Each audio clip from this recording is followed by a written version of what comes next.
กลมวัดปากดังเจริญตำบลดอยหล่ออำเภอดอยหล่อจังหวัดเชียงใหม่เชิญรับฟัง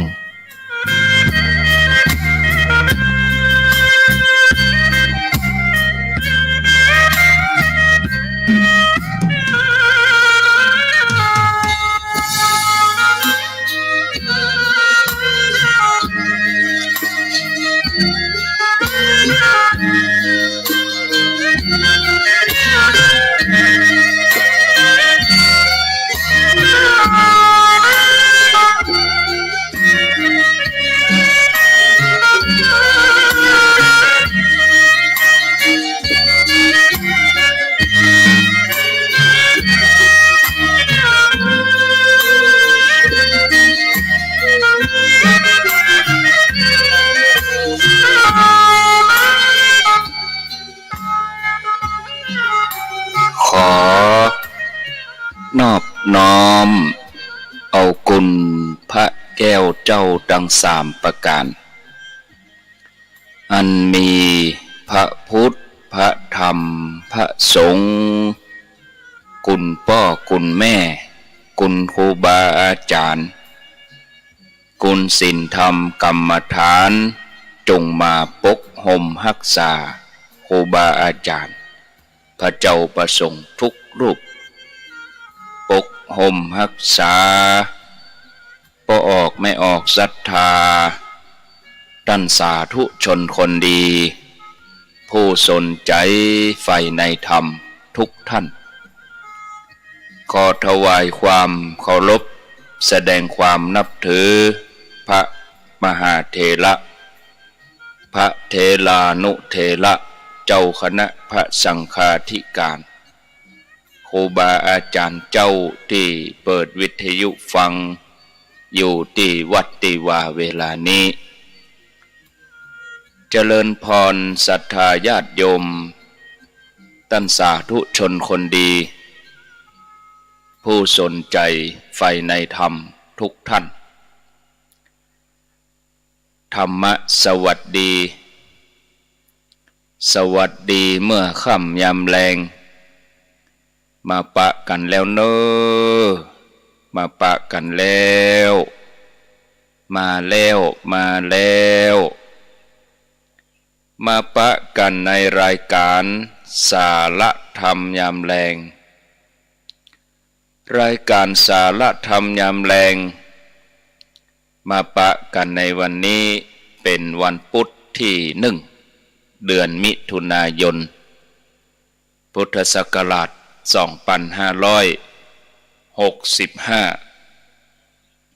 วันนี้เป็นวันเดือนเก้าเหนือขึ้น2 ค่ำเดือนเก้าเหนือขึ้น2 ค่ำพร่ำว่าเป็นวันพุธ15 นาฬิกาบ่าย3 โมงเป็นต้นไปเชิญญาติโยมท่านสาธุชนท่านผู้ฟังทั้งหลายได้รับฟังรายการสาระธรรมยามแลงรายการสาระธรรมยามแลงดำเนินรายการโดยอาตมภาพพระครูอภิวัฒนวิกรมวัดปากดังเจริญตำบลดอยหล่อ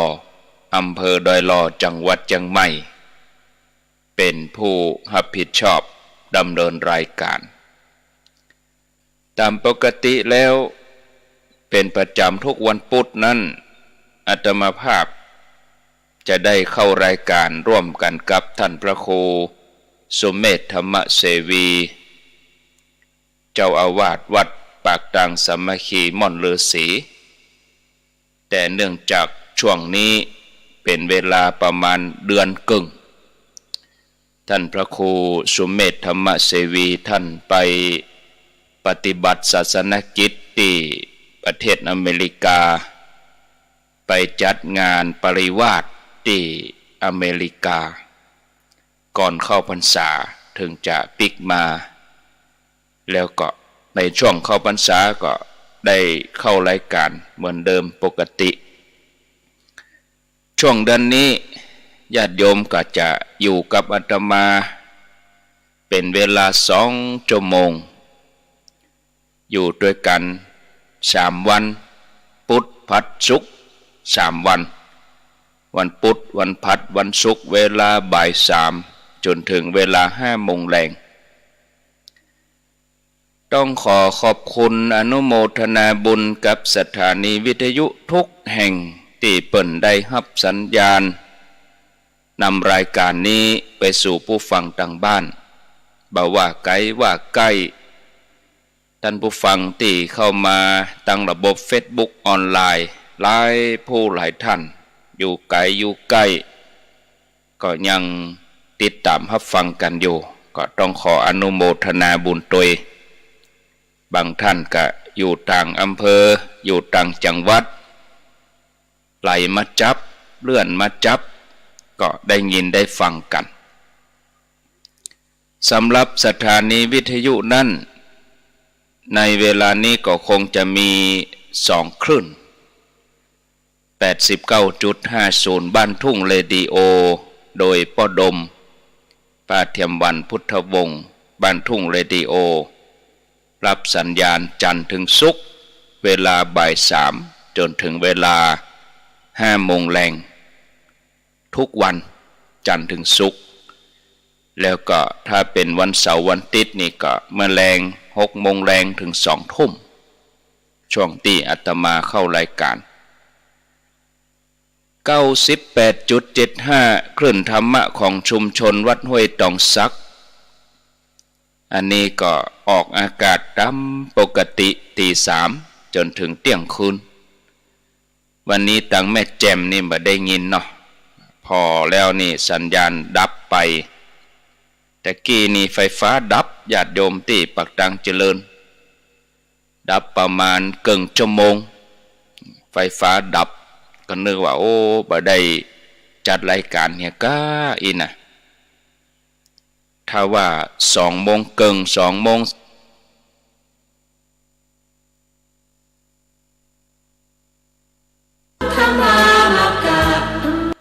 มาก็คงจะได้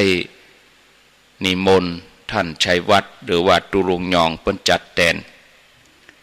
แต่ก็โชคดีบะกอง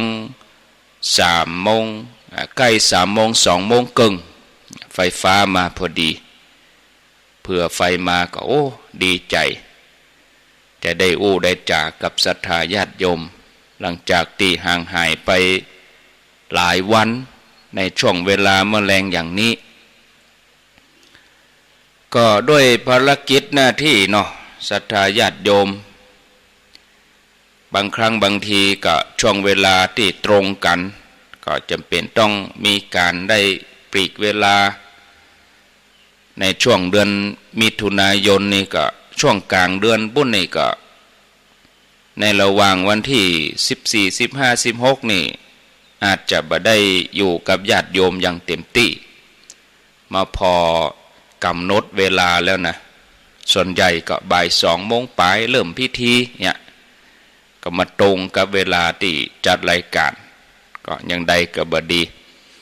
อย่างใดสัปดาห์หน้าก็ก่อยมาอูมาจามาบอกกล่าวญาติโยมแถมกรรมสำหรับพุธนี้อาตมาภาพก็จะอยู่กับญาติโยมท่านทั้งหลายแล้วบึดเมื่อคื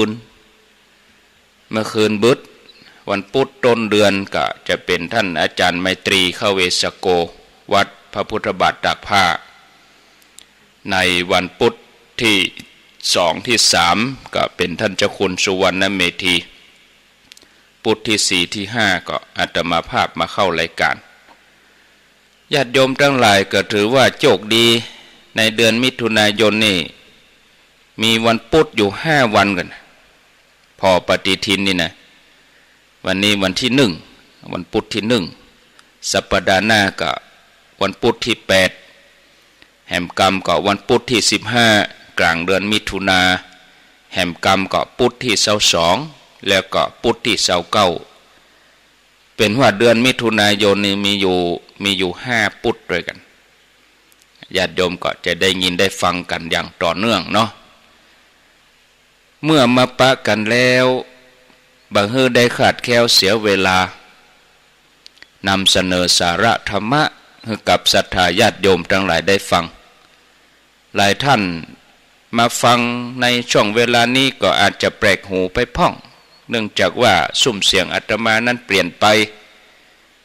ตลอดเวลาช่วงเดือนพฤษภาหลายวันใจเสียงตลอดตึงมาเจ้ามาตอนเมื่อค่ำเดี๋ยวก็ไปสวดมนต์ตันเดี๋ยวก็ไปเทศธรรมเดี๋ยวก็สืบจะจ๋าใจเสียงมันต่อเนื่องหลายวันก็ดีขึ้นนักญาติโยมดื่มน้ำอุ่นฉันน้ำอุ่นกับน้ำเพิงแล้วก็บัดนาวก็ดีขึ้นมาบาดเจ็บคอละแต่ว่าเสียงมันยังแบบปกติเตื้อเมื่อ2-3 วันก่อนเนี่ยโอ้เจ็บคอลื่นน้ำลายก็เจ็บคออันนี้บาดเจ็บคอละแล้วก็บ่เป็นโควิดตรวจแล้วบ่ขึ้นสักขีดจังกูเล่นครูบาอาจารย์ด้วยกันว่าท่านมีกี่ขีดมีขีดเดียวโอ้ขีดเดียวนี่ได้เป็น100 ตีถ้า2 ขีดนี่100 โทผมนี่จะเอา3 ขีดได้เป็น100 เอกเลย3 ขีดเนี่ยนะขีดเดียวนี่100 ตีหรอกเนาะ2 ขีด100 โท3 ขีด100 เอกแต่ยังได้ก็ตามบ่เป็นน่ะดีญาติโยมเนาะบ่เป็นน่ะดีที่สุดแต่ถ้าเป็นบ่เดียวนี่ก็บ่รุนแรงเท่าใดถ้าคนที่เปิ้นได้รับวัคซีนแล้วถ้า2 เข็ม3 เข็มไปแล้วนี่ก็3 วัน7 วันก็หายนะญาติโยมบ่รุนแรงแล้วก็วันเนี้ยก็1 มิถุนายนเนี่ยเปิ้นจะเปิดมีการเปิดคับเปิดบาร์แล้วก็การขายจะได้ดีขึ้นอู้ถึงท่าทางเศรษฐกิจนะแต่ถ้าอู้ถึงเรื่องอบายมุขนี่มันก็ถึงแน่นอนนักท่องเที่ยวอะไรยังต่างๆร้านเหล้ายาต่างๆก็จะเริ่มเปิดวันเนี้ยมิถุนายนแล้วก็กลางเดือนไปปุ้นก็เปิ้นก็จะสังเกตพอก่อนจังหวัดเชียงใหม่เฮาก็เป็น1 ในจำนวนหลายจังหวัดที่เปิ้นประกาศเป็นพื้นที่นำร่องเวลาเฮาอยู่กันอย่างอี้อาตมาก็ใส่ละหน้ากากเฮาอยู่คนเดียวเฮาลูกเฮาไปใส่นี่หยังแต่ถ้าเฮาไปเข้าหาคนหลายเฮาก็ต้องใส่อันนี้ก็ระมัดระวังไว้ธรรมะที่จะมานำเสนอให้ศรัทธาญาติโยมทั้งหลายในแมลงนี้ให้หัวข้อว่าเนี่ยจะได้ให้ชีวิตเฮาจ้าลงองค์พระสัมมาสัมพุทธเจ้าสอนให้เฮาพิจารณาธรรมชาติเหมือนครูของเฮา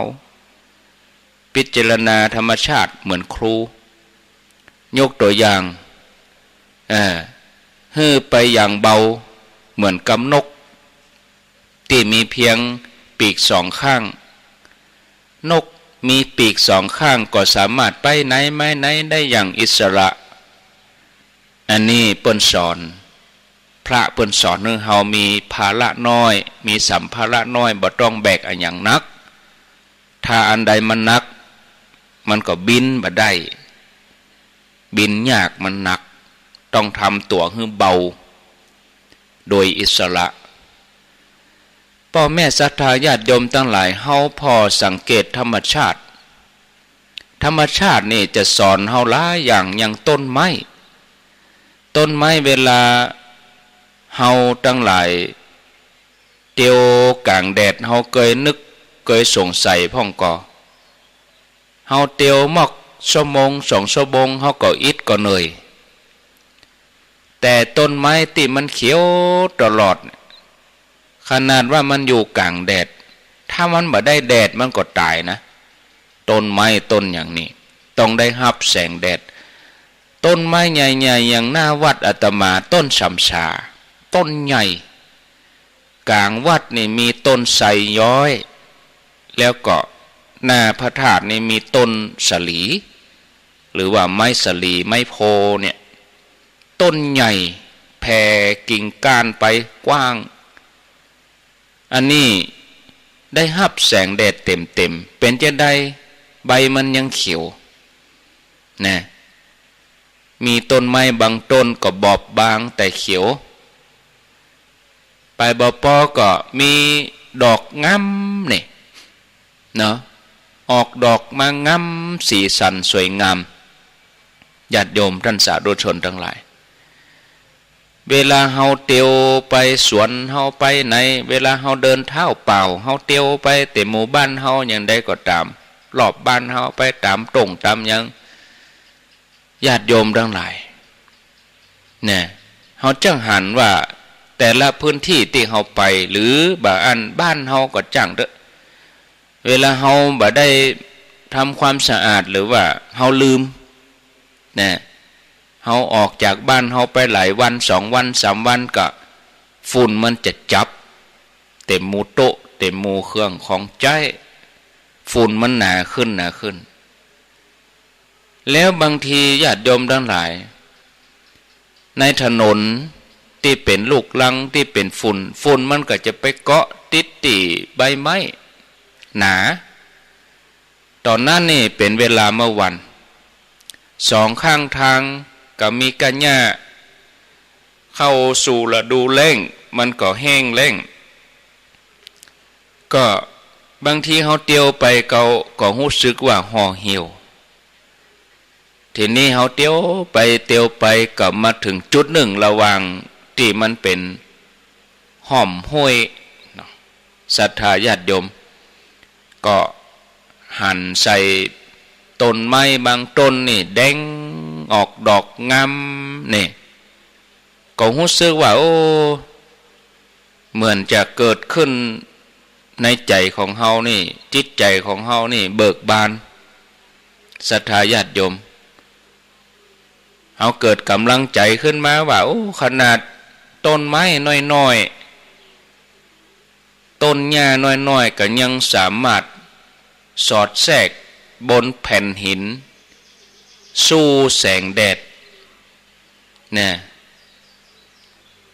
สามารถทำให้ธรรมชาตินั้นงดงามความรู้สึกห่อเหี่ยวนั่นก็หายไปศรัทธาญาติโยมทั้งหลายแต่ก็มีบางคนที่พอหันดอกไม้บางคนก็กุ้มใจตุกใจบางคนก็บ่นว่าฮ้อนแตะฮ้อนว่าเมื่อใดตะวันจะตกเมื่อใดจะเย็นเนี่ยถ้าเฮาคิดอย่างอี้นี่ศรัทธาญาติโยมเฮาก็บังหันความสวยงามของธรรมชาติเพราะใจเฮามันบ่ว่างใจเฮามันอึดอัดเต็มไปด้วยความทุกข์เฮาจะหันภาพความสวยงามความจุ่มอกจุ่มใจอย่างนี้ก็ต่อเมื่อเฮาเปิดใจแล้วเฮาก็จะได้หันธรรมชาติที่กว้างใหญ่ไพศาล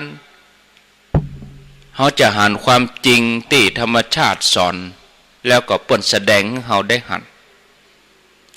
นอกจากต้นไม้ที่อดทนต่อแสงแดดสามารถสร้างความเขียวดอกบานสะพรั่งไปได้ตลอดวันต้นไม้นี่ก็ยังทำให้ยิ่งกว่านั้นแถมคือเปลี่ยนแดดกลายเป็นห่มเงาร่มไม้ชายคาห่มใหญ่ใบหนาเปลี่ยนแดดให้กลายเป็นใบไม้เปลี่ยนแดดให้กลายเป็นดอกไม้ที่สวยงามบ่มีแดดก็บ่มีสีเขียวบ่มีแดดก็บ่มีดอกไม้อันนี้มันเป็นความเก่งกาจของต้นไม้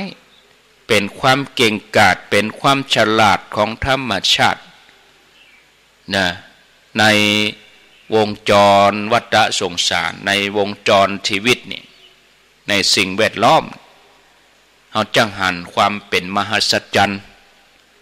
ต้นไม้นอกจากจะทนต่อแดดแล้วก็ยังเปลี่ยนแปะเสียงแดดนั่นมาใช้ให้เป็นประโยชน์ได้ด้วย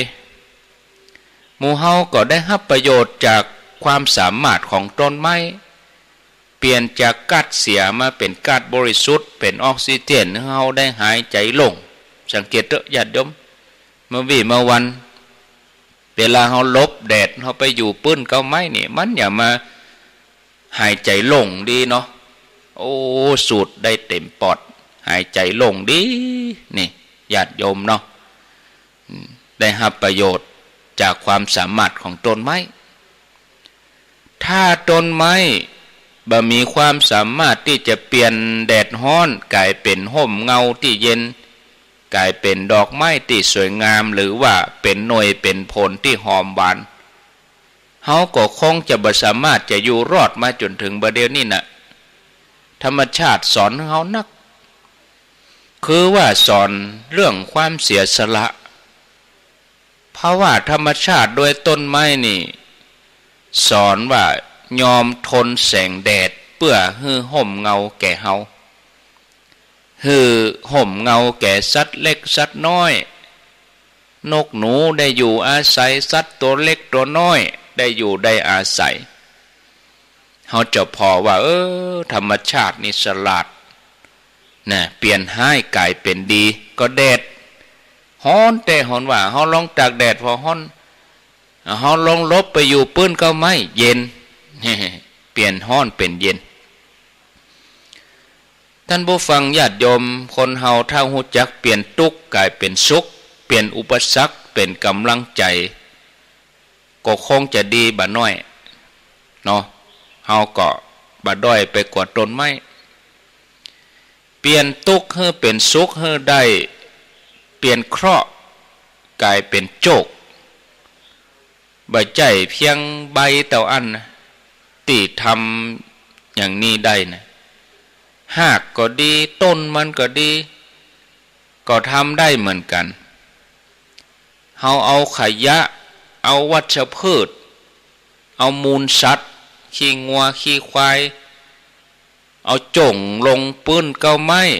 กำเดียวหากต้นไม้ก็จัดการเองเปลี่ยนของเน่าของเหม็นกลายเป็นดอกไม้สวยงามบำรุงต้นบำรุงหน่วยให้ผลรสชาติดี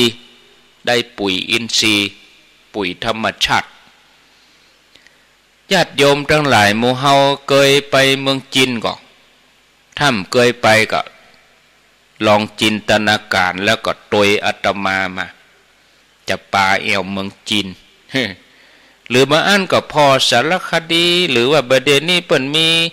คลิปมีหยังเกี่ยวกับการท่องเที่ยวนะญาติโยมนี่ว่างๆเฮาฮัดพอที่เขาทำการเกษตรเมืองจีนบางทีก็แปลกๆอาตมาชอบดู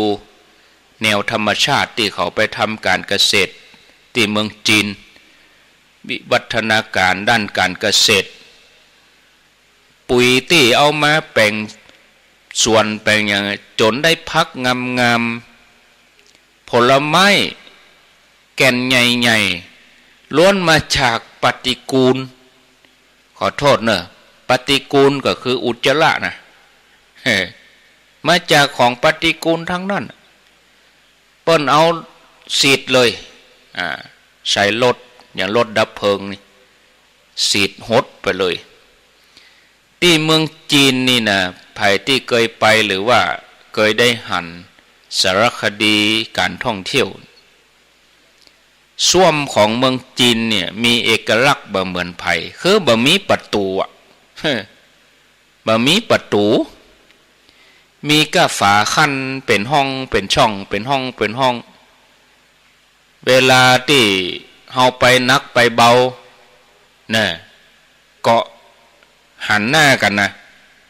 ศรัทธาญาติโยม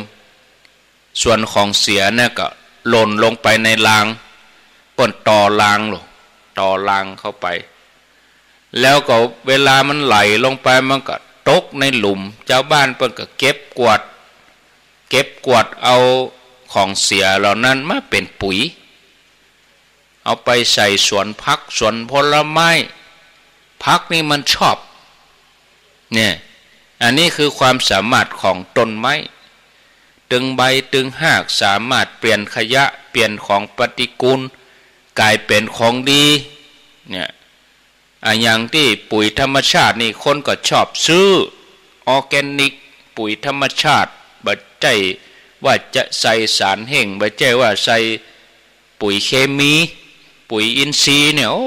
คนชอบเนี่ยญาติโยมทั้งหลาย เวลาเฮาเตียวเฮาก็เตียวจ้าช่วยให้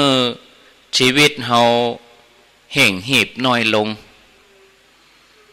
ชีวิตของคนสมัยบัดเดี๋ยวนี้มันแห่งมันฝังเป็นชีวิตที่เร่งรีบร้อนเพื่อจะได้ทำอย่างแถมอย่างหนึ่งบอกกองทำงานชิ้นที่สองก็เห่งไปแถมเพื่อจะได้งานชิ้นที่สามเมื่องานชิ้นที่สามก็เห่งต่อไปแถมกลายเป็นว่าเฮาเห่งหีบเพื่อจะไปเห่งหีบแถมอย่างหนึ่งบ่ได้มีเป้าหมายอย่างนอกจากนี้ผลก็คือเฮากลายเป็นคนที่บ่มีเวลาว่างเลยแม้แต่จะเอาเวลานั้นมาฮื้อตัวเก่าแอวเที่ยวชมธรรมชาติเวลาเฮาไปกินไปทานไปที่ไหนอาตมาถึงบอกว่าญาติโยมก้อยเก็บเกี่ยวเอาเนอะระหว่างทางเนี่ยเฮาได้เรียนรู้สถานที่เฮาไปเนี่ยสอนเฮาได้หันเก็บเกี่ยวเอาติ๊กยิ่งเฮามีกล้องมีหยังถ่ายเอาไว้แล้วเฮาจะบ่ได้ไปแล้วนะมันเต้เลยศรัทธาญาติโยมธรรมชาติที่เฮาไปเอวไปหยังเนี่ยแต่คนก็ขาใจแห่งวุยรีบเร่งเนี่ยคนสมัยนี้นี่ญาติโยมมีเครื่องทุ่นแรงเนาะแล้วเปิ้นก็ทุ่นเวลาไปนักเพื่อจะเนี่ยอย่างวยฮือเสร็จวยฮือแล้ววยนะกินก็กินวยนะญาติโยมมาพอยุบจุบกันเลี้ยวอิ่มกินเปิ้นเฮาเกี้ยวมนโอ้ปัดตันได้กินว่ากินวยญาติโยมสุดท้ายก็บ่มีเวลาว่างเลยเนี่ยมีเวลาแม้แต่จะพักผ่อนหรือมีเวลาให้กับครอบครัวพ่อแม่ลูกหลานค่อยมีตรงกันข้ามกับเจ้าบ้านนี่บ่ค่อยมีเวลาแล้วก็บ่มีเครื่องทุ่นแรงทุ่นเวลาจะเนี่ยอย่างแต่ละอย่างนี่บางทีก็ใจเวลานักบ่ว่าการเดินทางการหุงอาหารการตักน้ำแต่เนี่ยอย่างเปิ้นมีเวลาว่างนักเนาะลองสังเกตเฮาก็จะหันว่าเปิ้นมีเวลานอนมีเวลาอยู่กับลูกกับหลานมีเวลาอยู่กับครอบครัวส่วนคนในเมืองนี่บ่มีเวลาว่างทั้งที่ฟังเนี่ยยังก็ยังฟังขนาดแต่คนบ้านนอกบ้านนาเฮานี่บ่ใจฟังหรอกเนี่ยยังบ่ฟังใจเย็นมีเวลาปะเลอะแต่คนในเวียงนี่ขี่รถบางทีเสื้อก็เตียวไปด้วยใส่เสื้อไปด้วยกินข้าวในรถแต่งตัวในรถขนาดฟังขนาดนี้เนี่ยยังมีเวลาเตื้อแปลก็ญาติโยมยิ่งเฮาฟังกับบ่มีเวลาว่างส่วนคนที่บ่ฟังกับมีเวลาว่างเฮาลองมาพิจารณาพอญาติโยมทั้งหลายเวลาเฮาเตียวเมื่อ 7-8 ปีก่อนเคยพาญาติโยมเขาเตียวที่แม่แจ่มอันนั้นเป็นเดินจากวัดกูแล้วก็มาที่วัดบุพารามตอนนั้นเขาไปตานเตียนกันโอ้คนเตียวเต็มถนนน่ะญาติโยมโต้คนเป็นปันเตียวกลางถนนขาวเผือกระยะทางก็ถึงว่ามันก็มอกจัดไก่นะแต่ว่าเตียวก็เดียวก็ถึงอะวะมันม่วนเนาะสีใกล้ไปเหี้ยเตียวก็เดียวก็ถึงม่วนดีศรัทธาญาติโยมบางทีเฮาเตียวเฮาก็จมเฮาก็บ่นว่าอย่างเฮาไปไหนเฮานั่งรถตู้ไปด้วยกันเวลาเฮาไปที่ไหนใจเวลานักๆเฮาเคยไปเหมือนกันไปทางใต้พุ่นไปพังงาไปนครศรีธรรมราช ไปภูเก็ตไปกระบี่ไปแถวอีสานปุ่นเนาะหนองคายไปหมดไปแถวสระบุรีปุ่นไปนอนกันปุ่นเนาะเขื่อนป่าซักไปม่วนเนี่ยบางคนที่ไปแบบอย่างใดบ่ได้ไปด้วยใจก็จะบ่นว่าใจเวลามนแตะเบิ่นว่าแต่ถ้าเราไปด้วยกันม่วนอู้กันหลงชงกันพอมันม่วนนั่งรถกันเดียวก็ถึงมันอย่ามาถึงบ่อย เนาะญาติโยมแต่สิ่งที่เราสูญเสียไปกับการฟังการเห่งเนี่ยมันมีนักเฮาตั้งหลายเคยกึดพ่องก็การเห่งการฟังนี่เหมือนจะทำให้ประหยัดเวลาแต่นับวันเวลาว่างของเฮากับมีน้อยลงการฟังการฮีบยังทำให้เฮาสูญเสียหลายอย่างสูญเสียความสงบใจสูญเสียโอกาสที่เขาจะได้เสพธรรมชาติอันงดงามตามลายทางเนาะบางทีก็สูญเสียโอกาสที่เขาจะได้ได้จะพบปะย่อมเดียวนี้เขาไปเกิดถึงภาพเหล่านั้นนี่มันจะเกิดแถมเมื่อใดหมอหูนี่ไปกินตานตีในด้วยกันลุ่มๆนี่เนาะมันหมดไปแล้วโอกาสที่จะได้ตัวนั้นขึ้นมา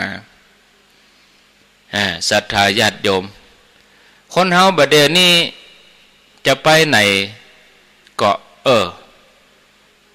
ก็ต้องหาที่จับจ่ายถ้าคนเฒ่าเฮาถ้าไปทัวร์ธรรมะเนี่ยเขาก็ไปเรื่องวัดเรื่องว่าอย่างที่มันแปลกหูแปลกตาเฮาได้หัน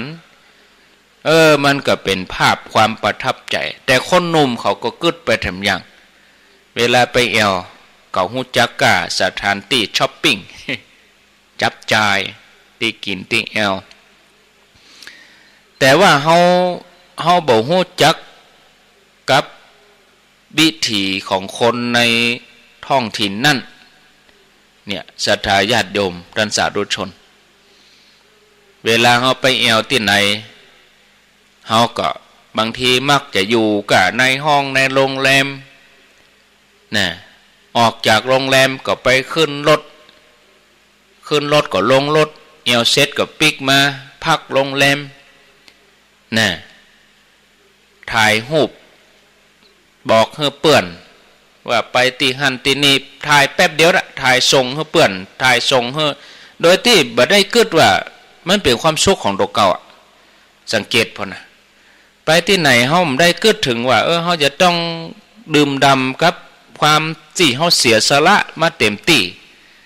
ถึงเงินทองถึงอย่างหลายๆอย่างแต่กลับว่าเฮาไปถึงที่หั่นเฮาถ่ายรูปแล้วเพื่อจะส่งให้คนอื่นต่ออันน่ะยะอาตมาว่ามันก็คิดตรงกันข้ามกันบางทีเฮาก็ขาดการปฏิสัมพันธ์ไปแบบนี้นี่เฮาขาดทุนน่ะเนาะญาติโยมเนาะเพราะว่าเฮาการมีปฏิสัมพันธ์กันเนี่ยทำให้เกิดความเข้าอกเข้าใจ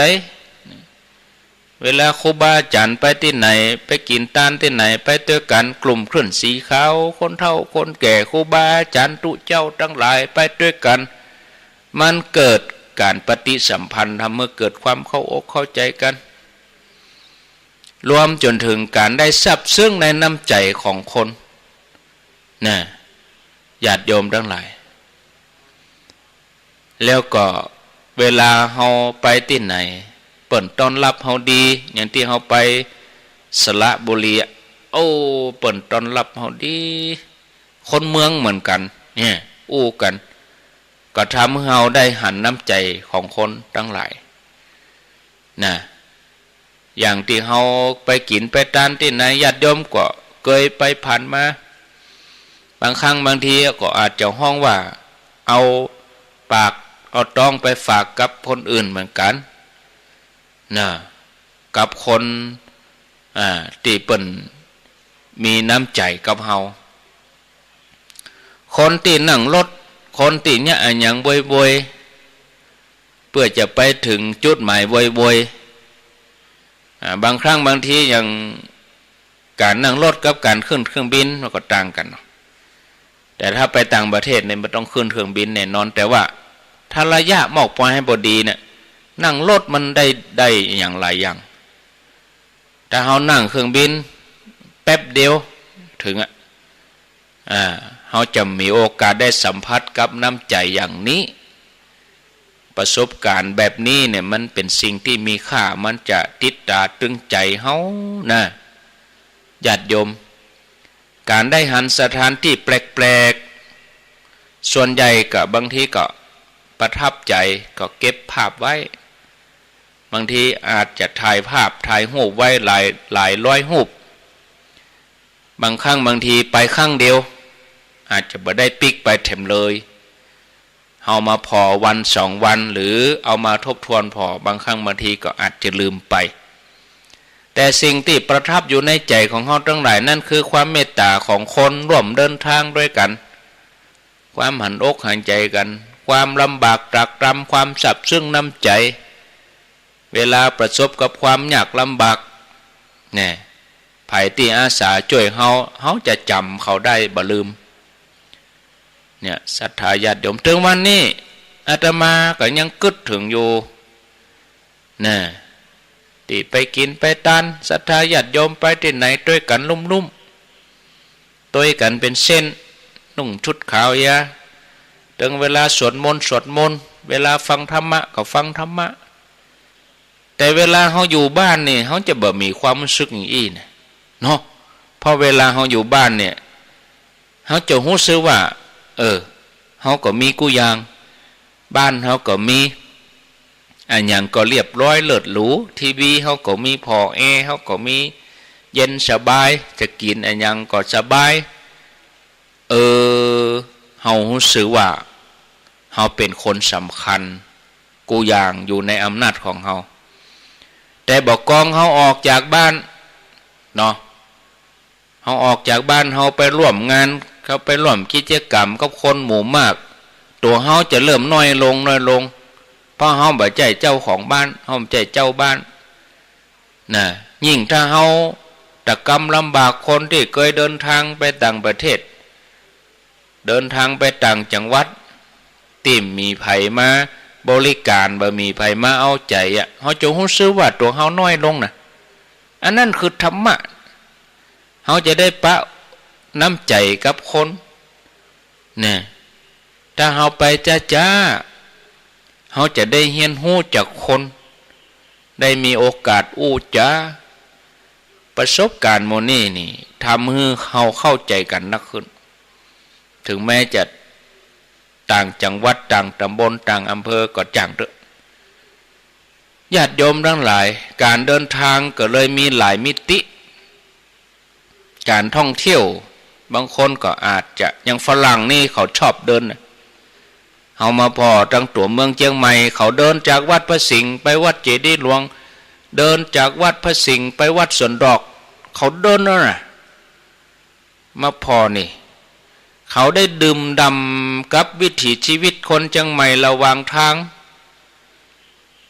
เตียวขึ้นโดยสุเทพก็ได้หันธรรมชาติอาศัยธรรมชาติเป็นครูได้หูจักคนต่างชาติต่างภาษาที่อาจจะไม่ได้ปะกันแถมอาจจะปะกันครั้งเดียวก็อย่างหมู่เฮาทั้งหลายจำได้ก็ว่าไปกินไปทานครั้งสุดท้ายที่ไหน2 ปีก่อนก็ที่ลำปางปุ่นน่ะเนาะที่อันท่านสมชาติพวกอันนั้นก็เป็นการรวมตัวครั้งสุดท้ายแล้วก็ครั้งที่ในสถานการณ์โควิดตัวอาตมาเชื่อมั่นว่าถ้าสถานการณ์คลี่คลายดีขึ้นแล้วเนาะออกวัดสาแล้วก็เขาก็มีโครงการกันแถมโย่นะ หวนนึกถึงเนาะญาติโยมเนาะนี่อันเนี้ยญาติโยมบางครั้งบางทีเขาก็กึดถึงธรรมชาติเป็นครูได้หูจักคนที่อาจจะบ่ได้ปะกันแถมเลยปะกันครั้งเดียวอาจจะซาบซึ้งน้ำใจบางครั้งบางคนก็อาจจะยังคงติดต่อสื่อสารกันอยู่อันนี้ญาติโยมท่านทั้งหลาย อูไปก็ม่วนไปติ๊กติ๊กเร็วพอเวลาก็3 โมงกับ42 นาทีญาติโยมท่านทั้งหลายก็กำเดียวอาตมาก็จะอู้กับญาติโยมแห่งประมาณสัก10 นาทีแล้วก่อนจะพักมีเวลาก็ค่อยเปิดสายก่อนจะเปิดสายก่อนจะพักก็มาตักญาติโยมทางระบบออนไลน์มีหลายท่านเนาะระบบออนไลน์นี่นะสุกัญญาแก้วสุยะไม่ได้บอกอยู่ที่ไหนแม่กันดามาลีนาจันหอมนิดหน่อยนี่อยู่พะเยาแม่กองคำเบียงปะเป้านุชดาพรอุปนันท์แม่เดินเพนอรพินแล้วก็สิริพรบุตรดวงทิพย์เกษณีนงเยาวัชรินคำแหลงสสิธรเกศรอำนวยชัยวุฒิจันทานั่นนี่นงนุชสนทยาธุรกิจยนต์เนาะพอเลี้ยงสนกะจันจลัดกัลยายานโสอันนี้อนุโมทนาอมรชัยวงแก้วแม่กันตีตามาจัญญาฟองศักดิ์พิสมัยหินศิลป์ปรานอมขุนอินยุพินหอมมาลาชมพูอุจจนำเจ๊แจ่มใสอยู่สระบุรีต่อไปก็อนุโมทนาสมควรกาแฟแล้วก็หลายๆท่านเนาะอนุโมทนาสาธุตัวยที่เข้ามาทางระบบออนไลน์ญาติโยมที่ฟังทางในเวียงเชียงใหม่ฟัง104ก็แหมติด1อดเอาเด้อแหมติดประมาณติดหน้าน่ะบ่เกินวันที่15บ่เกินวันที่15มิถุนา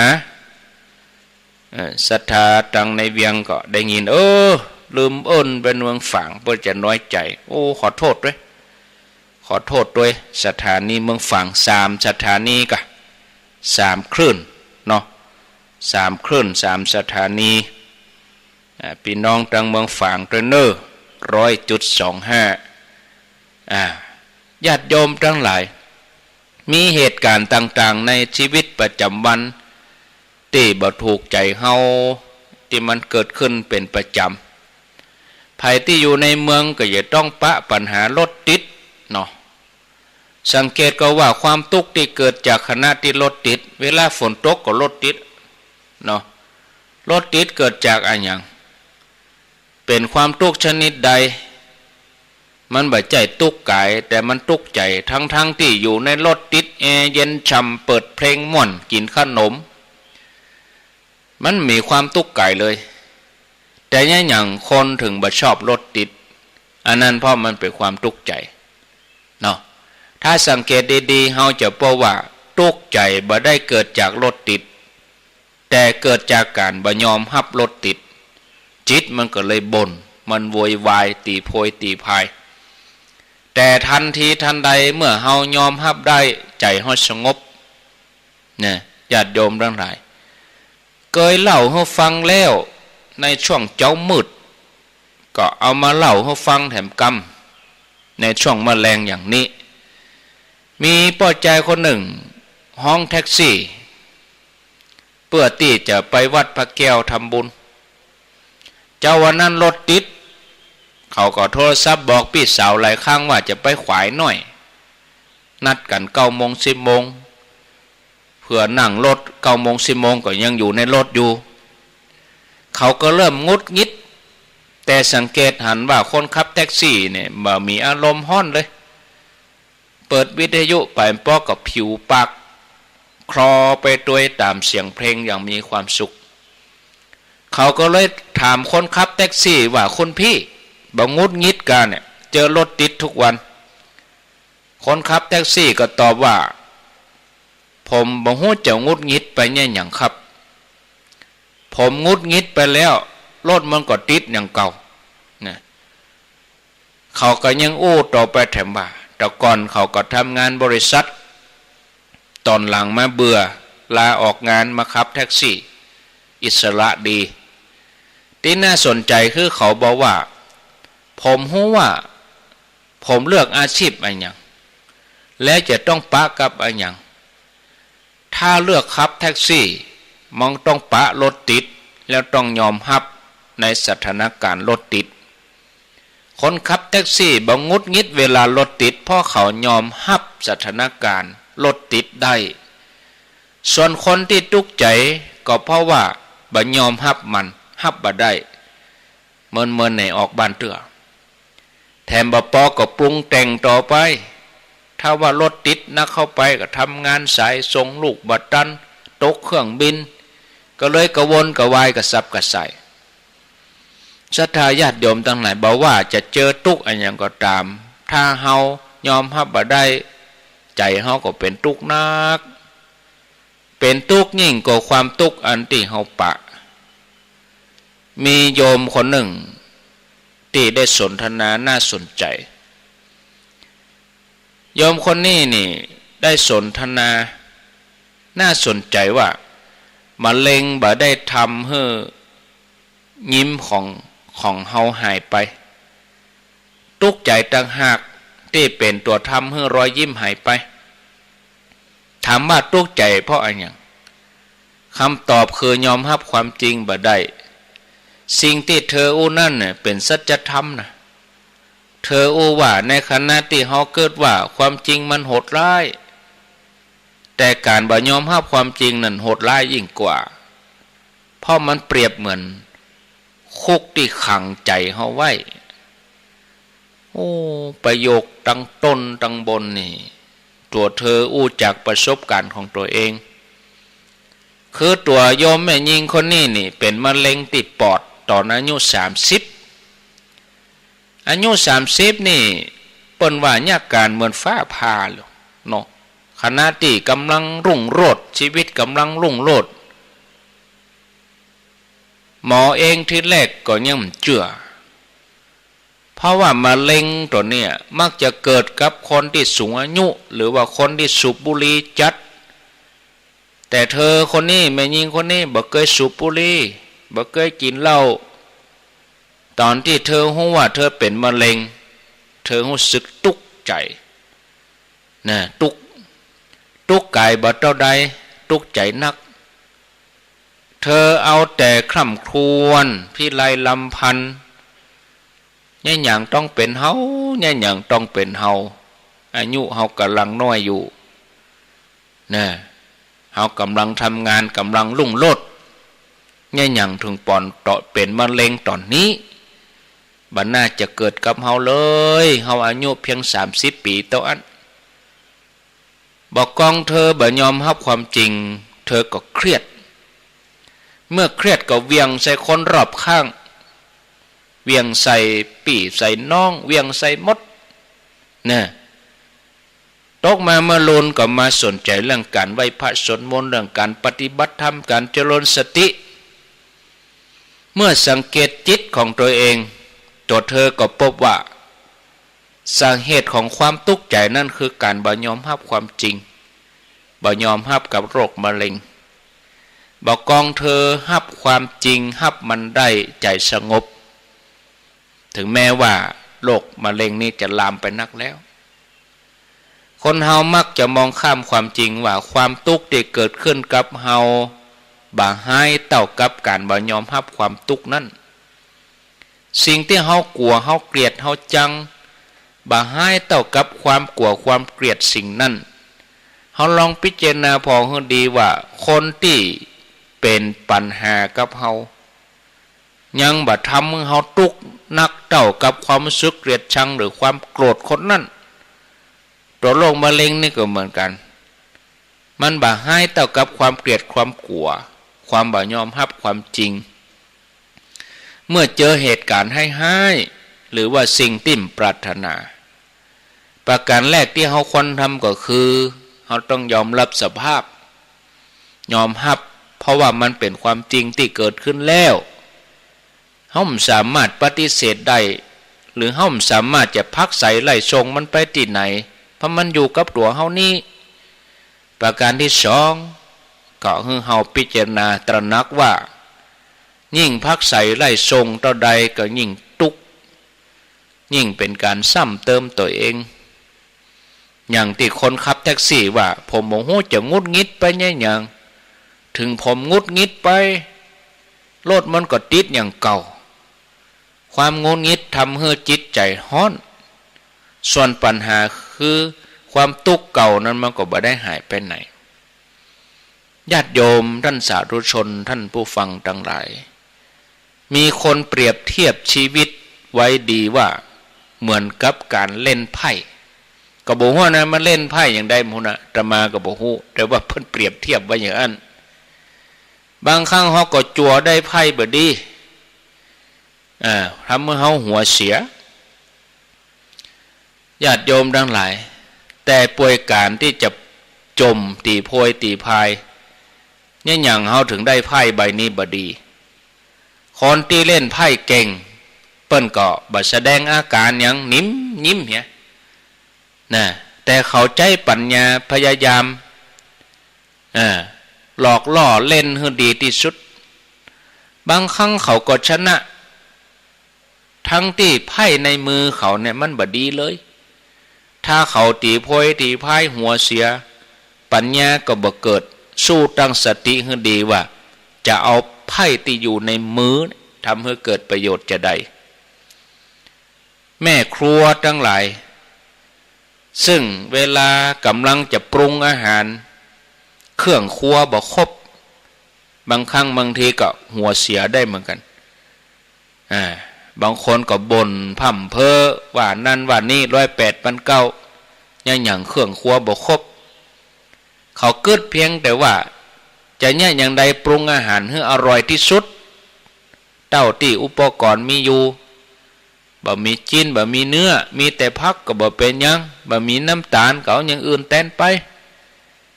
ในขณะที่แม่ครัวที่มีเครื่องมือครบมีครัวปรุงอย่างครบหมดอาหารบ่ได้อร่อยอาหารบ่ได้ล้ำเนาะมันบ่ได้อยู่ที่ว่ามีอย่างในมือแต่มันอยู่ที่ว่าจะใจสติปัญญาใจฝีมือสิ่งที่อยู่ในมือทำให้เกิดประโยชน์นักเท่าใดแต่เฮาไม่สามารถใจสิ่งที่มีอยู่ในมือให้เกิดประโยชน์ได้ที่สุดนะถ้าเฮายังงุดงิดเฮาบ่ยอมรับข้อจำกัดที่มีอยู่ผู้ป่วยมะเร็งที่อู้ถึงเนี่ยถ้าว่าทำใจยอมรับว่ามันเกิดขึ้นแล้วนอกจากตัวเธอจะยิ้มได้เธอก็ยังใจปัญญาในการเยียวยาตัวเองแต่ถ้าหากว่าเธองุดงิดหัวเสียก็เกิดอะไรอย่างหมอออกแทนที่จะทุกข์จะบรรเทากลายเป็นทุกข์นักเข้าไปเต็มป่วยการที่จะโวยวายว่าเนี่ยยังทำไมจะต้องเป็นเรามันไม่ยุติธรรมธรรมชาติรังแกเทวดาบ่โพดฟ้าลงโทษอายุเพียง30เท่าอี้บ่เคยสูบบุหรี่บ่เคยกินเหล้าทำไมเขาต้องเป็นมะเร็งที่ปอดฉันทำดีตลอดชีวิตทำไมจะต้องมาป่วยเป็นจะต้องทุกข์ใจตั้งแต่นี้นะหรือว่าเขาออกกำลังมาเป็นปีเนี่ยอย่างเขามาป่วยเกิดแบบนี้ก็เหมือนกับการทำร้ายตัวเองในเมื่อกายป่วยแล้วก็อย่าให้ใจป่วยไปตุยอย่าปล่อยให้ใจนั้นมันล้มป่วยไปเมื่อมีความสูญเสียเกิดขึ้นก็ควรจะกำจัดความสูญเสียนั้นบ่ให้มันบานปลายคือเสียแต่ทรัพย์ส่วนใจบ่ให้เสียเพราะถ้าใจเสียมันก็เครียดมาเมินมานานก็เสียสุขภาพเสียการเสียงานเสียความสัมพันธ์เกิดการทะเลาะวิวาทกับไผต่อไผเนื่องจากอารมณ์บ่ดีความสูญเสียจะบานปลายถ้าว่าเฮายอมรับสิ่งที่เกิดขึ้น ห่มพักใสไหลทรงบ่อดครวนหรือว่าตีโพยตีภัยส่วนจะเนี่ยอย่างใดต่อไปจะพรนักให้เป็นเบาเปลี่ยนให้กลายเป็นดีเป็นเรื่องที่จะโดยมาเมื่อลุนเนาะญาติโยมพอเวลาแล้วตอนนี้15:57 นาทีเวลาโวยเตโนขออนุญาตได้พักสักกำก่อนฟังไรนี้ไปไหนเตนญาติโยมท่านทั้งหลายกำเดียวก้อยปิกมาปากันเจริญปอน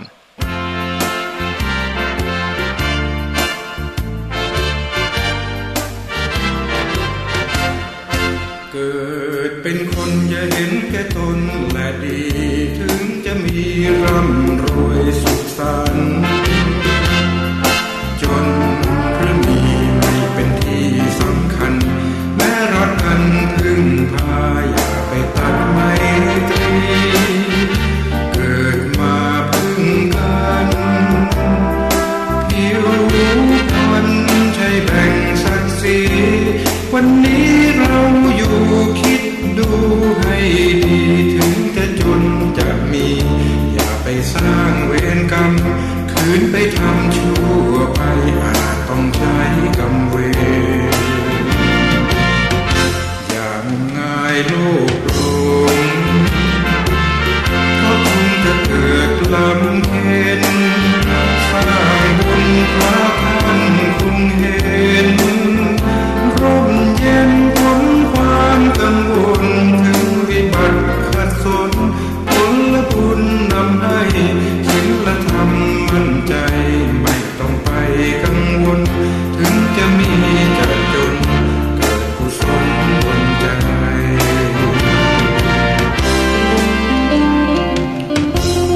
พระสุกาสวรรค์มีคุณความโทษทนเสน่ห์คนฉันหมายในการนรชาติที่วางวายมาลายสิ่งทั้งอินทรีย์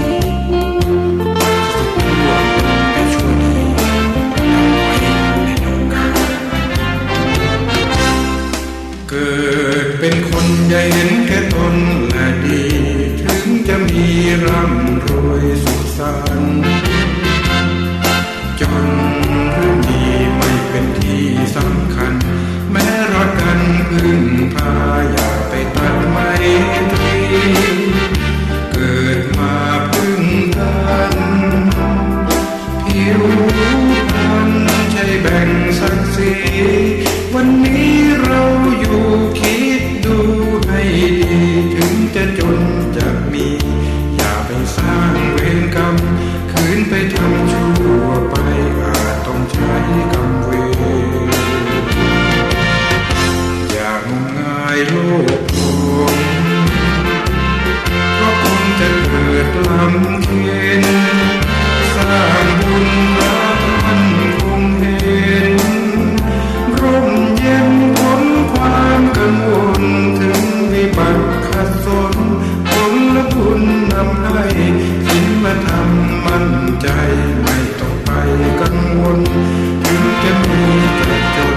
เกิดกุศลบนใจ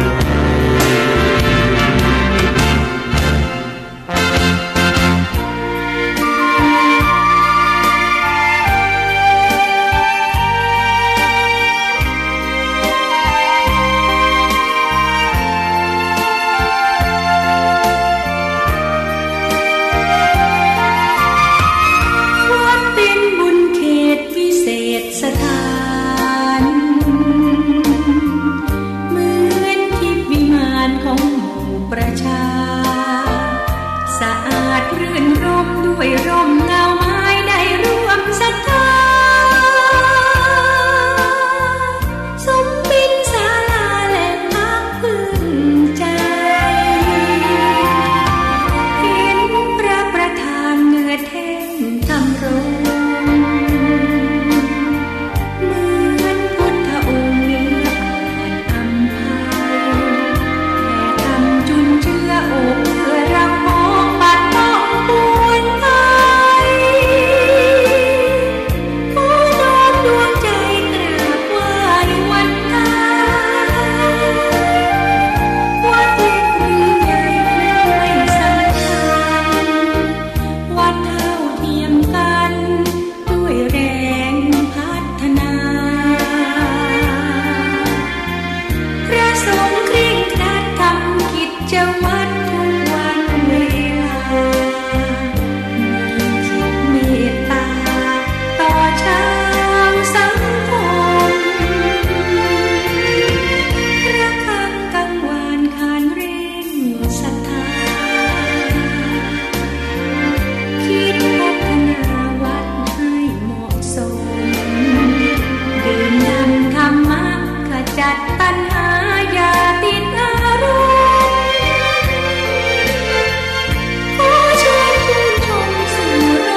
เอาแล้ว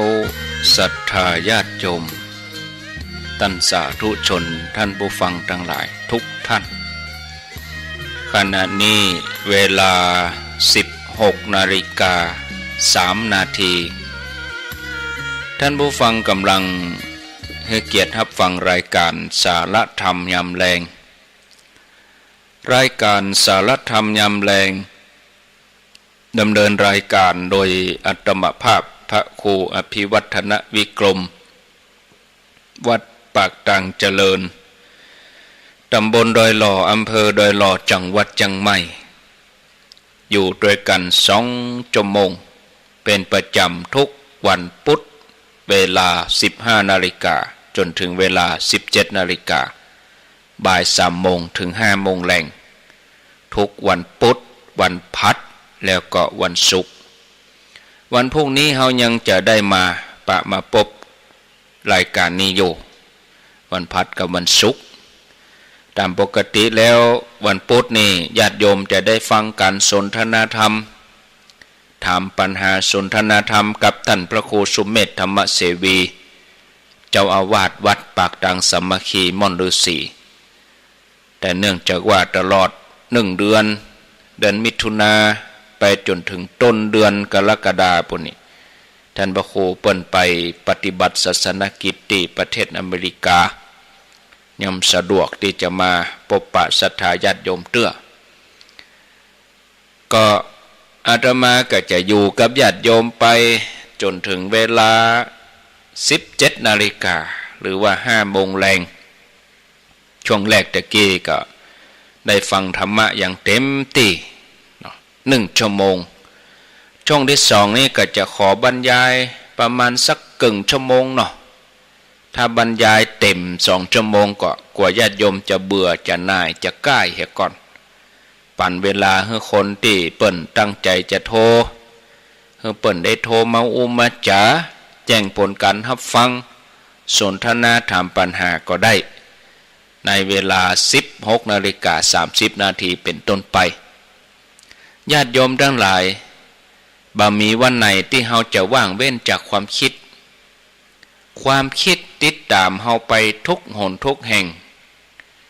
นับว่าใกล้ชิดสนิทกับเฮายิ่งกว่าเงาเพราะแม้แต่ยามค่ำคืนเดือนมืดความคิดก็บ่ได้หายจากเฮาไปไหนถึงตาเฮาจะรับเฮาพอบ่หันหูบ่ได้ยินหูดังบ่ได้กลิ่นแต่ความคิดยังก็จ่อยให้เฮาคาดเดาว่ามีสิ่งสารสัตว์มีพยานอันตรายอยู่รอบตัวเฮาก็แต่ถ้าจะบอกว่าความคิดเป็นธาตุที่ซื่อสัตย์ของเฮาก็คงได้เป็นประจ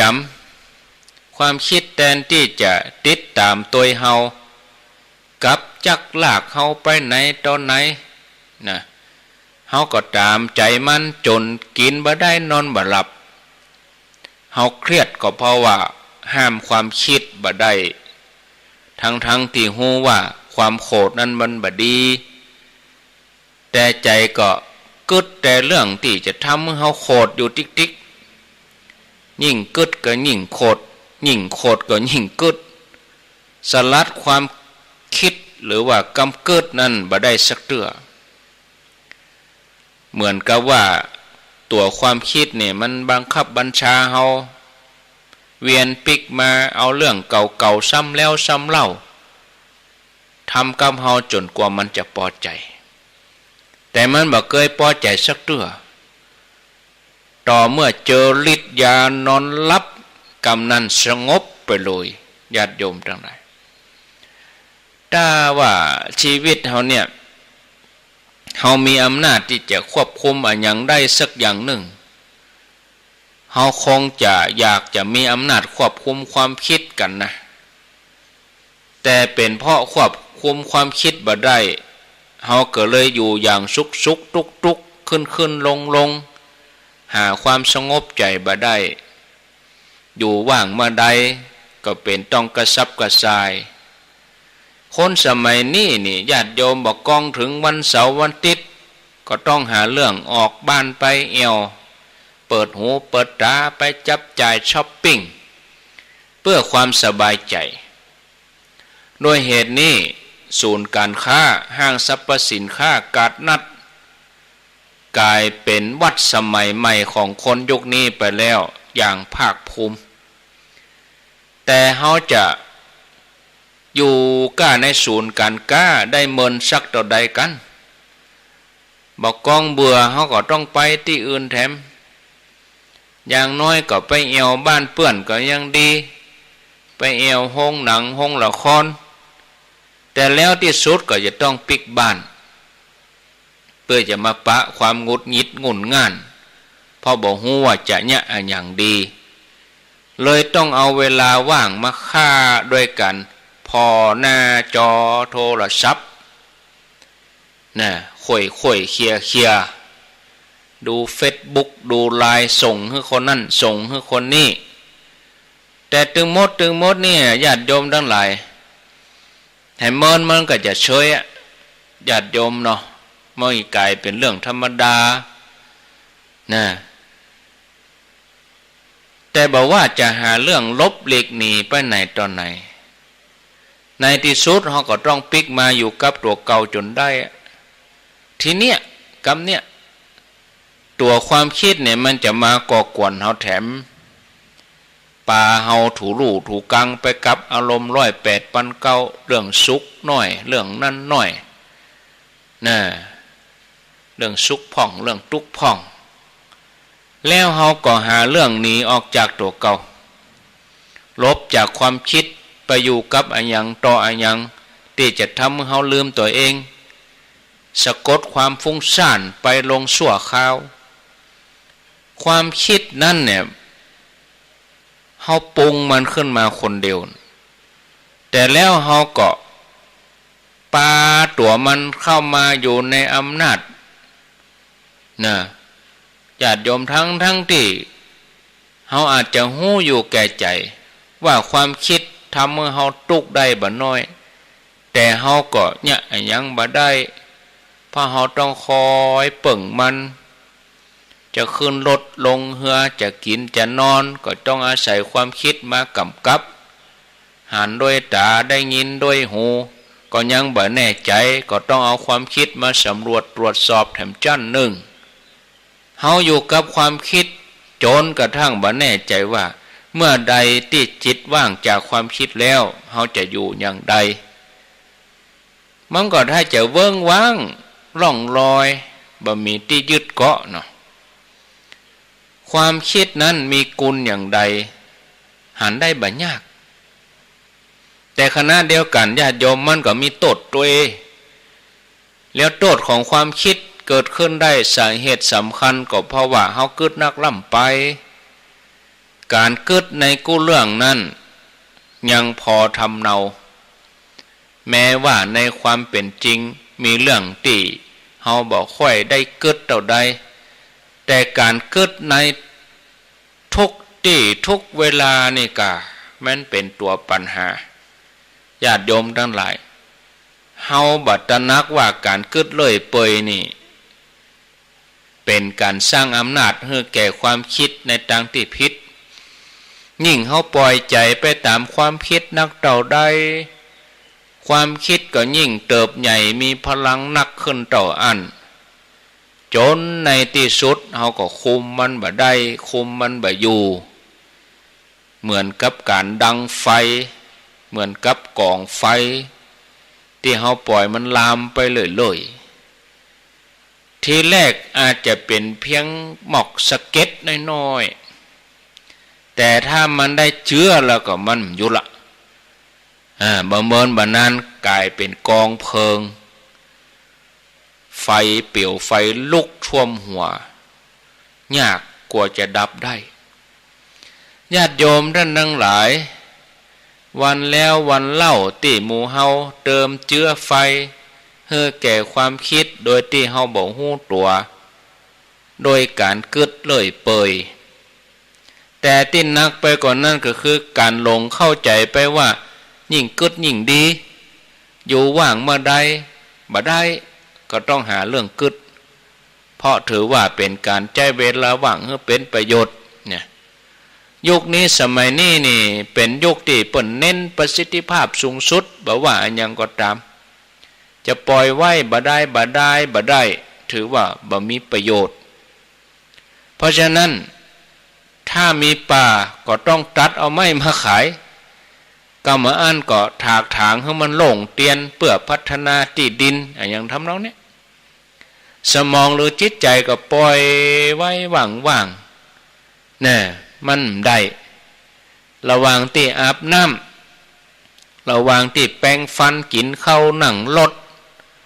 จะต้องกึดเรื่องงานกึดเรื่องการเรื่องงานวางแผนสารพัดถึงจะห้องว่าเป็นการใช้เวลาให้จ้างใช้เวลาให้เป็นประโยชน์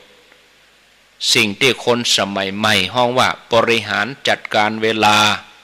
ให้มีประสิทธิภาพสูงสุดแต่หาหู้ญาติชมแต่หาหู้ว่าอันเนี้ยเป็นการสร้างนิสัยบั่นทอนตัวเองเครื่องยนต์ยิ่งเร่งต่อใดนอกจากจะเสื่อมไว้แล้วมันหยุดยาก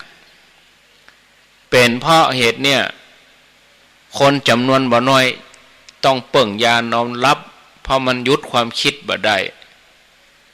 จิตที่มีประสิทธิภาพบ่ได้หมายถึงจิตที่อัดแน่นไปด้วยความคิดหรือว่าอย่างที่มันเต็มไปหมดตรงกันข้ามจิตที่มีประสิทธิภาพคือจิตที่หูจักว่างหูจักเรียงลำดับการใช้จิตแต่เพียงด้านเดียวคือด้านที่เอาไปคิดกับจะเป็นการบั่นทอนคุณภาพจิต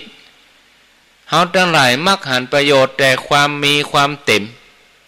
ฉะนั้นเฮาหาเรื่องกึดเพื่อให้จิตมันมีเพื่อให้จิตมันเต็มเพื่อให้มันหลงเหลงแต่ประโยชน์ของความว่างเฮากับพอบ่หันทั้งที่ความว่างนี่มันสำคัญปอๆกับความเต็มเฮาลองนึกถึงบ้านที่มีข้าวของเต็มไปหมดมันอึดอัดเหมือนกันมันน่าอยู่ก็มันน่าอยู่เก้าอี้จะมีประโยชน์ก็ต่อเมื่อว่ามันว่างเหมือนเดียวกันกับหน้าต่างล้อรถแม้แต่เสียงดนตรีถ้ามีตัวโน้ตเรียงกันต่อกันเป็นพืชมันมีจังหวะมันมีช่องว่างเลยมันก็หมดความไพเราะรถจากเกียร์หนึ่งไปสู่เกียร์นั่นเกียร์สองมันมีเกียร์ว่างเลยมันจะไปเอาที่ไหนมาหยุดถ้ารถมันมีเกียร์ว่างเฮาควรจะรู้จักทำจิตให้ว่างจากความคิดเดี่ยวพ่องความสงบใจเป็นประโยชน์ข้อหนึ่งที่เฮาหันได้บ่ยากแต่ความสงบใจกินได้เมื่อใดในยุคของบริโภคนิยมคำถามแบบนี้นี่ญาติโยมมันเป็นธรรมดาไปแล้วเพราะเรื่องกินมีความสำคัญสำหรับคนสมัยนี้ยิ่งกว่าอย่างอื่นจนกระทั่งอุดมการณ์อุดมคติความดีตั้งหลายทิ้งไปอุดมการณ์กินไม่ได้ว่าอีกโดยเหตุนี้คนก็เลยมาเชิดชูยกย่องความคิดกันเพราะอย่างน้อยก็ความคิดนี่ก็ใจทำมาหากินได้อะท่านผู้ฟังญาติโยมแต่เฮาบัดตระหนักกันว่าจิตที่บ่ฮู้จักว่างจากความคิดเลยเนี่ยมันไม่ขีดจำกัดนักในการกึดในการแก้ปัญหาความคิดจะมีประสิทธิภาพได้ก็ต่อเมื่อจิตมันว่างจากความคิดทีนี้เพราะการว่างจากความคิดเนี่ยมันเป็นสิ่งสำคัญที่จะมาช่วยเสริมความคิดให้เฮามีพลังถ้าเฮาเอาแต่คิดจิตมันก็เหนื่อยอย่าเฮาล่นตลอดเฮาบ่มีพักเลยมันก็เหนื่อยมันก็อิดมีพักพ่องย่างพ่องเตียวจ้าพ่องหยุดพ่องเนี่ยเฮาหยุดเถอะพ่องจิตได้พักเมื่อจิตได้พักมันก็พร้อมที่จะกึดอย่างเต็มที่การกึดยืดยาวเป็นสายบ่ใช่เรื่องดีเสมอไป ตรงกันข้ามเป็นประจำเฮาจบเพราะว่าเมื่อเฮาหยุดคิดไปสักระยะหนึ่งบอกกองจิตผ่อนคลายดีๆจิตสงบแล้วความคิดดีๆมันจะพุดขึ้นมาเหมือนฟองอากาศโดยที่เฮาบ่ต้องเสียแหงไปกึดให้มันเหนื่อยนะศรัทธาญาติโยมฝรั่งคนหนึ่งนะชื่อว่าอาคีมีดิตฝรั่งคนนี้นี่เป็นนักวิทยาศาสตร์อาคีมีดิตนี่ค้นพบกฎแห่งความหนาแน่นของวัตถุยังบ่นึกบ่ฝันตอนที่ตัวเก่ากำลังย่อนตัวลงอ่างอาบน้ำเหมือนกับเซอร์ไอแซคนิวตันที่เกิดปัญญาวาบขึ้นมาเรื่องแห่งนมถ่วงขณะที่ตัวเก่ากำลังเอกเนกเกียมนอนปืนต้นแอปเปิ้ลอาจารย์พุทธทาสภิกขุเปิ้นก็เกิดความเกิดความคิดขึ้นมาระหว่างที่จิตมีสมาธิระหว่างการบิณฑบาตคุณสมบัติของจิตในการหู้เนี่ยโดยที่บ่ต้องคิดหรือว่าเกิดจากการสร้างสรรค์แปลกๆใหม่ๆโดยที่บ่ตั้งใจเปิ้นห้องว่าญาณทัศน์คนเฮาอาจจะบ่ใช่คนพิเศษที่มีความสามารถอย่างบุคคลที่ว่ามาแต่ว่าศรัทธาญาติโยมในชีวิตประจำวันของเฮาถ้าเฮาสังเกตดีๆเนี่ยเฮาอาจจะเพราะว่าเฮาเคยปะภาวะอย่างนี้มาแล้ว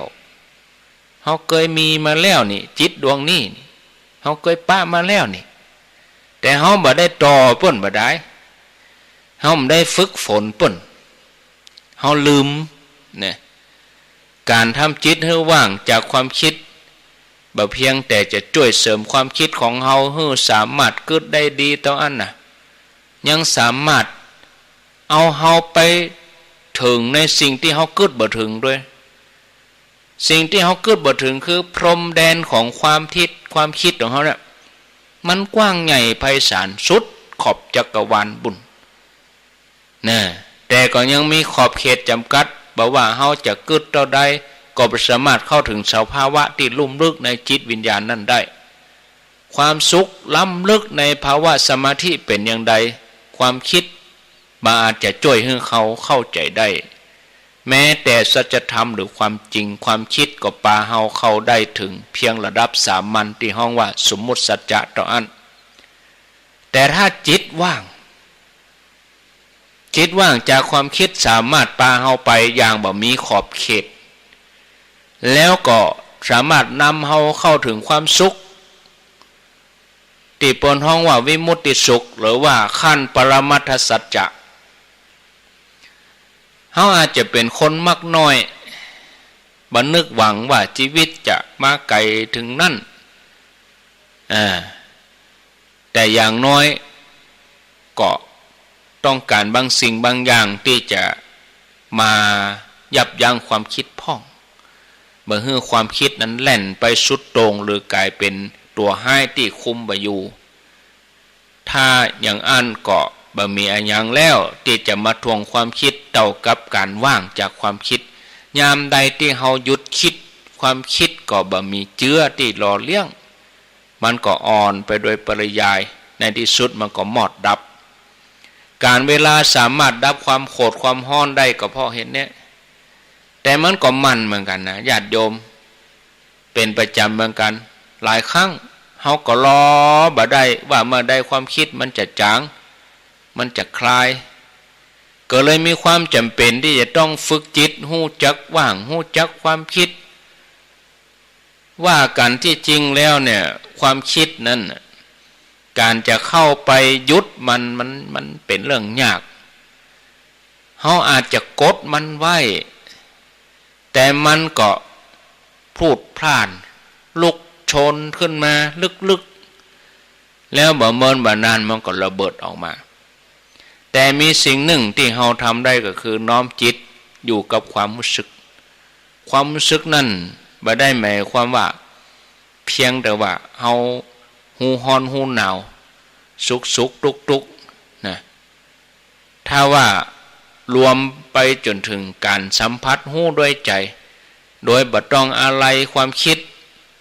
การเอาจิตแนบกับเสียงเพลงอันไพเราะซึมซับรับหูความงดงามของธรรมชาติก็เป็นวิธีการช่วยให้จิตว่างน่าเสียดายที่ชีวิตประจำวันมันบ่เอื้อให้เฮามีเวลาอยู่กับสิ่งเหล่านั้นเลยเนาะถึงยังใดเฮาก็มีเวลาหายใจบ่ใจกะเนาะญาติโยมถึงแม้ว่าเฮามีเวลาไปวัดเฮามีเวลาฟังธรรมเฮามีเวลาไปนั่นไปนี่แต่ยังแล้วก็ตามเฮาก็ยังหายใจอยู่เฮาก็น้อมจิตเอามาไว้กับลมหายใจของเฮาทุกขณะเป็นวิธีฝึกจิตให้ว่างจากความคิดดีที่สุดวิธีหนึ่งเนาะถ้ารู้สึกว่าลมหายใจเป็นสิ่งที่ละเอียดอ่อนลำไปยากที่จิตจะทำได้อย่างต่อเนื่องเฮาก็จะไปฝังทอดใจเพราะเฮายังมีความรู้สึกแห่งอย่างหนึ่งที่เป็นที่ปึ้งเป็นที่เปิ่งของจิตเฮาได้อันนั้นก็คือความรู้สึกตัวหรือพระเปิ้นฮ้องว่าความรู้ตัวทั่วพร้อมความรู้ตัวทั่วพร้อมช่วยให้เฮามีเวลานักที่จะว่างจากความคิดเพียงแต่เฮาน้อมใจ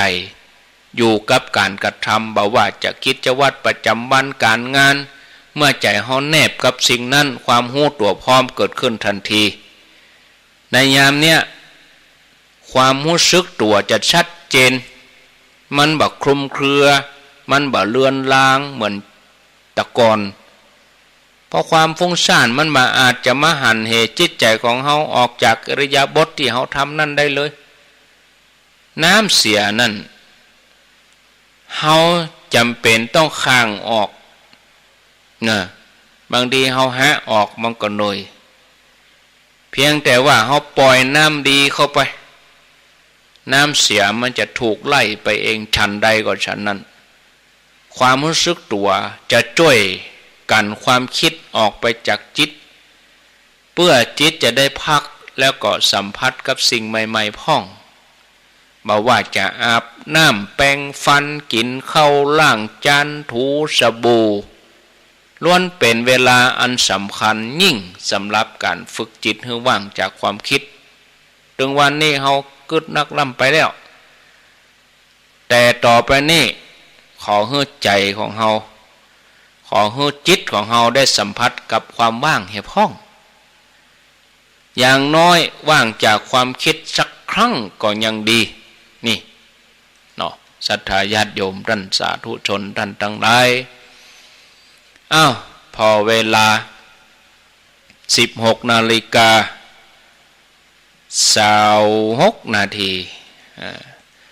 เบิดเมื่อคืนก็อาตมาก็จะมาเกริ่นเห็นน้อยเกริ่นให้ญาติโยมเห็นน้อยแล้วก็ก้อยฟังท่านอาจารย์ไมตรีอาตมาก็จะเข้ารายการสักกึ่งชั่วโมง2 ทุ่มถึง2 ทุ่มครึ่ง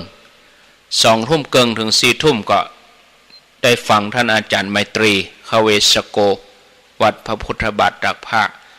ส่วนสามเณรลักษณ์เวลาเมื่อคืนวันการก็พักก่อนเนาะเพราะว่าเจนี่เป็นกลุ่มเสี่ยงเข้าแล้วก็ติดกันวุ่นวายมาอยู่ในห้องทรงก็ผู้หมวดชัยพรก็ให้ติดกับเจนะผู้หมวดก็ติดไปพักไป5 วันรายการผู้หมวดชัยพรก็เดี๋ยวถ้าเจคุมก็มีไปคุมเฮือกันเน้นลากมากับเจมาก็จะมาติดกันแล้วก็จะลำบากเห็นในบัคัดกุรันจนแซนได้ฟังอยู่เนอะโมทนาสาธุย่ำบอกให้โทรเด้อหรอใจเย็นๆกะย่ำได้บอกเบอร์โทรเด้อหรออาตมาขอพักฉันน้ำกำเดียวเนอะฟังแล้วนี้ป้าไหนเตื้อเนาะจะอู้ต่อก็คอแห้งพักฉันน้ำกำเดียวถ้าบอกเบอร์โทรก็ให้โทรเจริญพร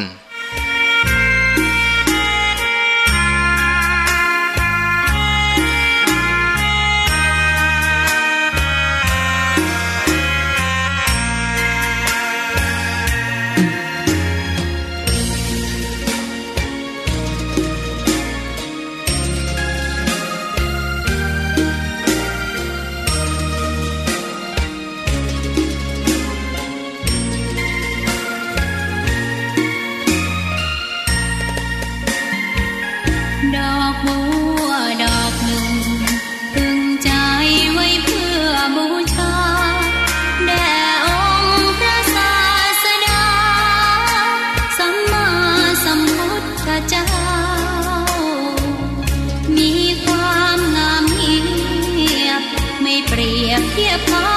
เทียบเราใครมองไม่งามช่างเขาแต่เจ้าก็คือดอกบัวด้วยความสัตย์ซื่อยึดถือความดีเป็นหลัก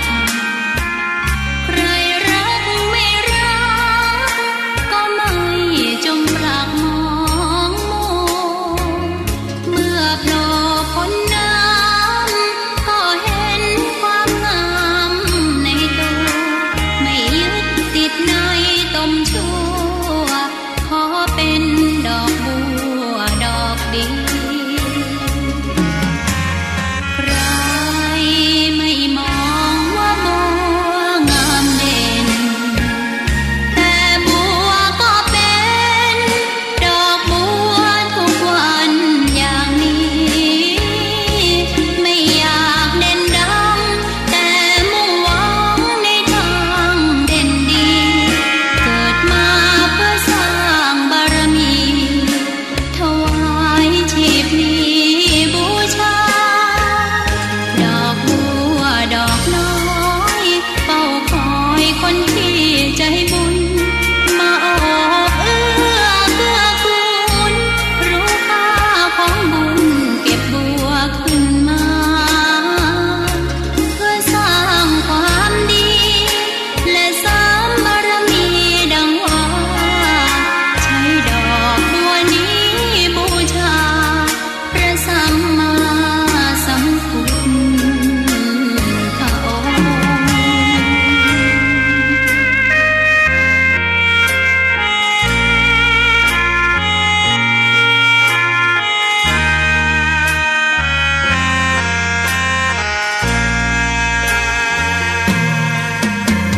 ใครไม่มองว่าบัวงามเด่นแต่บัวก็เป็นดอกบัวทุกวันอย่างนี้ไม่อยากเด่นดังแต่มุ่งหวังในทางเด่นดีเกิดมาเพื่อสร้างบารมีถวายชีพนี้บูชาดอกบัวดอกน้อยเฝ้าคอยคนที่ใจบุญมาโอบเอื้อเกื้อกูลรู้ค่าของบุญเก็บบัวขึ้นมาเพื่อสร้างความดีและสร้างบารมีดังว่าใช้ดอกบัวนี้บูชาพระสัมมาสัมพุทธองค์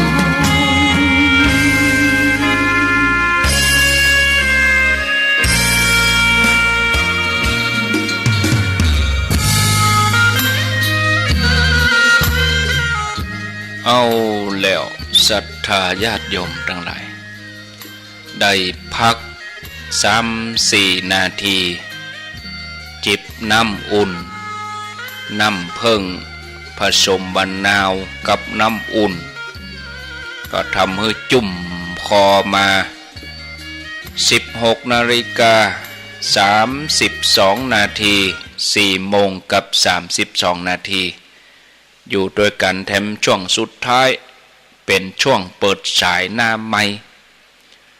ท่านใดจะโทรจะอู้ก็ขอเจริญปอนเข้ามาที่หมายเลขโทรศัพท์0998366322อ้าวโทรเข้ามาจะอูจะสนทนาจะถามปัญหาแจ้งผลการรับฟังก็ว่าให้กำลังใจก็ขอเจริญปอนโทรเข้ามาหากันได้ช่วงที่รอสัญญาณโทรศัพท์นี้ก็ขอประชาสัมพันธ์ข่าวสารงานบุญสัก 2-3 ข่าวเนาะเจริญพร อาจารย์นะครับผมฟังตัดเสียนเนอะเป็นบุพัฒน์สุรันเนอะโมทนา จะมาถามปัญหาได้ยังไม่ได้ถามเลยอันอยาก ก็พัดกับพระเจ้าเราแข่งในพวกอันเดียวกันกับเจ้าองค์เดียวกันค่ะ ก็พระเจ้าอันเดียวกันนะกะแล้วแต่เปิ้นเจ้าห้องอย่างนั้นว่าพระเจ้าจักรพรรดินะครับพระเจ้าไหว้พระเมื่อคืนนะจากเจ้ากับหัวเป็นองค์เป็นพระพุทธเจ้าองค์เดียวกันนั่นเนาะจ้าเป็นพระอันเดียวกันนะอันเดียวกันนะพระพุทธเจ้าองค์เดียวกันนั่นนะเนาะแม่บัวพัดกุลันวันที่16มิถุนายนนี่ก็เชิญชวนร่วมงานวางศิลาฤกษ์สร้างเจดีย์ที่วัดพระครูวัดพระครูนี่ชื่อเปิ้นก็จึงชื่อว่าวัดพระครูนะแต่บ่ใช่ฮู้พระครูหยังก็ฮู้นะแปลว่าวัดพระครูบริเวณหลังวัดพระสิงห์เมืองเชียงใหม่เนอะ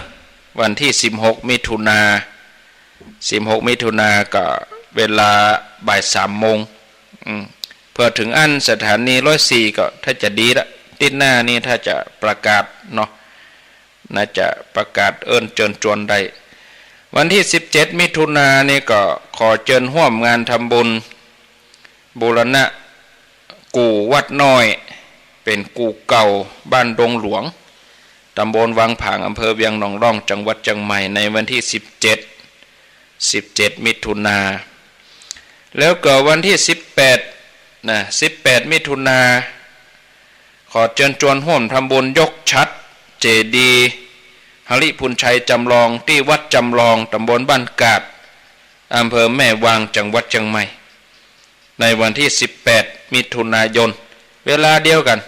15 นาฬิกานะเชิญชวนศรัทธาญาติโยมทั้งหลายด้วยแล้วก็วันที่14นี่ประเพณีส่งน้ำวัดดอนจันทร์ตำบลเวียงกะหลงอำเภอเวียงป่าเป้าจังหวัดเชียงรายที่วัดดอนจันทร์บนเดือนเก้าเพ็งวันที่14มิถุนายนก็ฝากเชิญชวนศรัทธาญาติโยมทุกท่านทุกคนด้วยเนาะเอาแล้วจะโทรก็โทรกับนี่เลยโทรมาได้ ถามปัญหาก็ได้สนทนาอุจาก็ขอเจริญพรโทรเข้ามาที่หมายเลข0998366322มีเข้ามาถ้าบ่มีจะเปิดเทพธรรมะละวันนี้พออาตมาก็มีธุระถ้าญาติโยมจะโทรก็โทรได้ถ้าบ่โทรก็จะละไว้เนี่ยนึกเปิดเทพธรรมะละไว้นี้ญาติโยมได้ฟังกันต่อขอลาพี่น้องศรัทธาญาติโยมทั้งหลายไว้เพียงเท่านี้ก่อนโชคดีมีใจปะกันทำไมบึดเมื่อคืนอายุวโนสุขังปรัง